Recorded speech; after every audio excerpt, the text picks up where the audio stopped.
Hey, it's Red Eye. It's like the Golf Channel, but for submissives. Don't look at me when you say that. Hey, we're with Rachel Marsden, Bill Schultz. Wish you were dead. Former CIA agent for 16 years, Mike Baker, and a consultant on spy TV series, which we'll get to in a minute. And in the newsroom, we have the lovely Andrew Levy, a special Friday gift for everybody watching. Hi, Andrew. Thanks for having me, Shep. No problem. Rita Cosby. I like Rita Cosby. Free of his wheelchair and tethered only to heart rate and blood pressure monitors, astrophysicist Stephen Hawking has fulfilled the dream on a zero-gravity jet. The modified jet carrying Hawking and physicians first flew up to 24,000 feet over the Atlantic Ocean off Florida Thursday. The jet then climbed around 32,000 feet, then dove back to 24,000 feet, allowing Hawking and the other passengers to experience weightlessness for about 25 seconds. Milky Way, here I come, beeped a post-flight Hawking, and after the plane landed, that's exactly where he went. It's a strip club. Hawking loves a lap dance. Hey, I'd like to welcome a new guest, Debbie Matenopoulos. I said your name right. I'm so happy when I do that. You did, yes. You're a journalist and basically a talk show host. You used to be on The View. You're a journalist? Well, I use the term loosely. I'm a journalist. Journalist before. I like it. Well, I want to talk to you about the big story, basically, of the millennium. Alec Baldwin appearing on The View and apologizing. It was an interesting moment. Did you happen to watch it?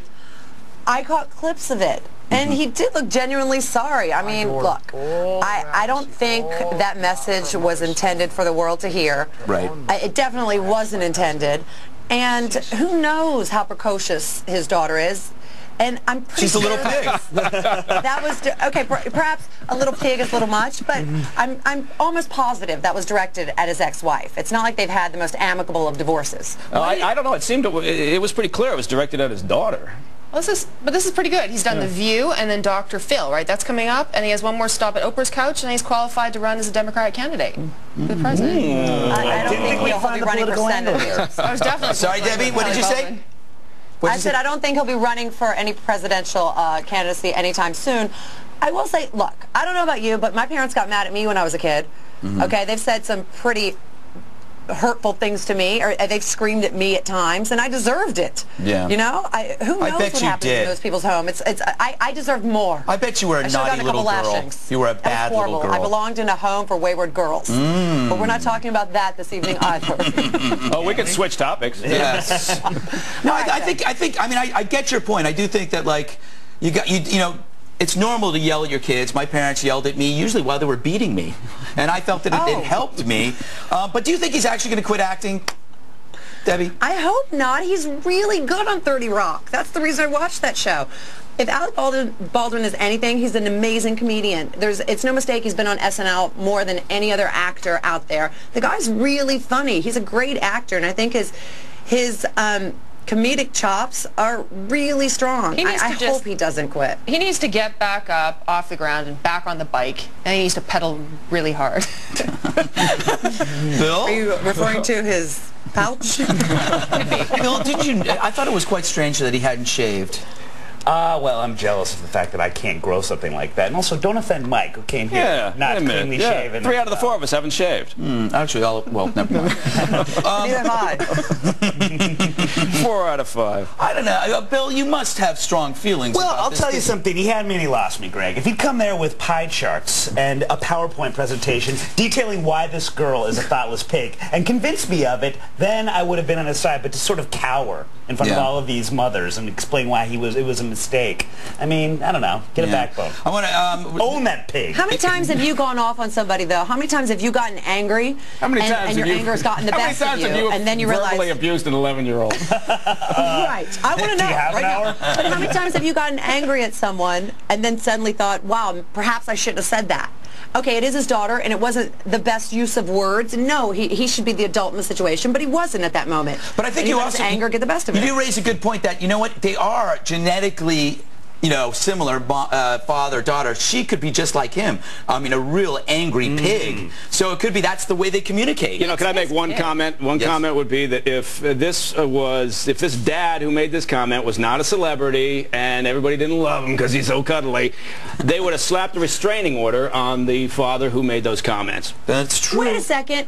Wait a second. Kim Basinger may be to blame here as well. If your mother is releasing tapes like that, stop using the kid as a pawn. I'm just saying celebrities buying them off. That's all. That's all. I'm just making a comment. John Cho, who's sitting to my left. Hello, John. How are you? Hey, well. It's good to be here with you. I'm a big fan of, you were the star of Harold and Kumar Go to White Castle, a fantastic movie. You were Harold. Yes, I was. Yes, it was a lovely film. I was called on the streets of New York today, Kutar. Really? Not even Kumar.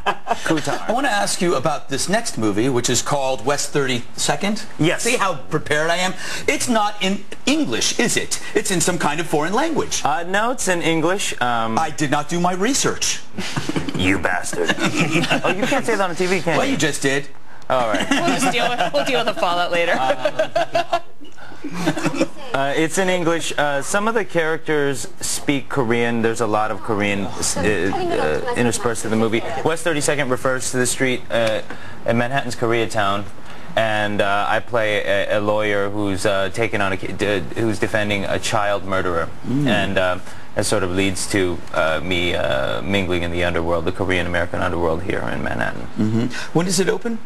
It's actually opening tomorrow night at the Tribeca Film Festival, so which is why I'm in town, and so it's an honor. I hate you. Yes. Niccole Trzaska is with us. You're like a premier mixologist, well known throughout the New York area for inventing your own drinks. What was your best drink? My personal favorite is the grapefruit basil. Ooh, what's in that? Bombay Sapphire, grapefruit juice, and fresh basil leaves. How many of these drinks have you invented? Well, by the way, I'm trying to look into your eyes. Hundreds. Hundreds. What do you mean? Because you have such a striking ring on your finger. Also, I just bought a new tie. It's very red. I already forgot my question. So let's move on. I want to talk to you about, you're a bartender. What makes a good bartender? I read something that says that it's 50%, what was it? 50% moxie? Charisma or something. I think that it takes a lot of talent to be a bartender, be able to put up with everybody and memorize what you're doing and keep track of tabs and all that good stuff, but also keep a great mind and a personality about what you're doing. And it doesn't help to look absolutely gorgeous. Bill? Great, thank you. I was angry with you earlier, but now you want me. Tell me, what are the things that guys do in bars that make them hated by the bartender?